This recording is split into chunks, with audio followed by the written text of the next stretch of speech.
Assalamualaikum warahmatullahi wabarakatuh. Saya Delti Mevitasari dari Prodi D3 Keperawatan Poltekkes Kemenkes Bengkulu tingkat 1B. Baiklah, saya akan menjelaskan anatomi sistem reproduksi wanita. Fungsi organ reproduksi wanita utamanya adalah memproduksi sel telur untuk pembuahan.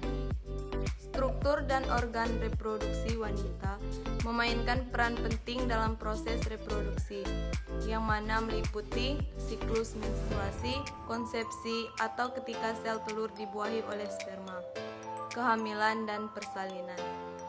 Menurut letaknya, organ reproduksi wanita dibagi menjadi dua, yaitu organ bagian luar dan bagian dalam. Reproduksi bagian luar.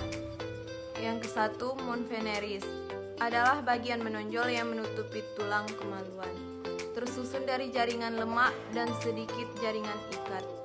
Monveneris adalah bagian yang mulai ditumbuhi rambut kemaluan saat memasuki masa pubertas. Kedua, Labia mayora, atau bibir kemaluan besar, tersusun dari jaringan lemak dan kelenjar keringat. Letaknya di bawah Monveneris dan memanjang hingga ke perineum, area kulit antara lubang vagina dan anus. Ketiga, Labia minora, atau bibir kemaluan kecil, yang tersusun dari jaringan lemak yang banyak pembuluh darah. 4. Klitoris. Bagian ini berbentuk seperti kacang hijau. Sifat erektil pada klitoris hampir sama seperti penis pada pria, sehingga sensitif terhadap rangsangan. 5. Vestibulum. Pada bagian bawah klitoris, disinilah terdapat saluran kencing dan muara vagina. Di dalam vestibulum terdapat kelenjar Bartholin atau vestibular yang menghasilkan cairan yang menjadi pelumas saat berhubungan seks. 6. Himen atau selaput darah adalah selaput membran tipis yang menutupi vagina.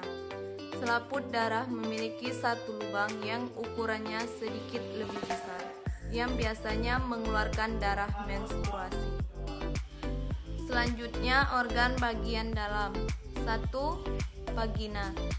Vagina adalah jalan masuk sperma menuju rahim dan jalan keluar darah menstruasi serta jalur lahirnya bayi. 2. Cervix. Jalan masuk antara rahim atau uterus dan vagina ini disebut leher rahim, bagian yang paling rentan terhadap penyakit. Cervix ini berbentuk dinding sempit namun dapat melebar ketika proses persalinan. 3. Uterus. Uterus adalah ruang untuk janin tumbuh dan berkembang. Bentuknya menyerupai buah pir yang gepeng dan tersusun dari lapisan otot yang memiliki sifat elastis sehingga bisa membesar sesuai dengan perkembangan janin. 4. Tuba Fallopi. Tuba Fallopi menghubungkan ovarium dan uterus, saluran telur yang berada di kanan dan kiri rahim, berfungsi sebagai tempat terjadinya pembuahan dan persiapan hasil pembuahan sebelum menuju rahim.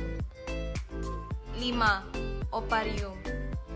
Sama seperti Tuba Fallopi, indung telur juga berjumlah 2 buah dan terletak di kedua sisi rahim. Ovarium berbentuk opal seperti ibu jari. Disinilah produksi sel telur atau ovum, hormon estrogen dan progesteron terjadi.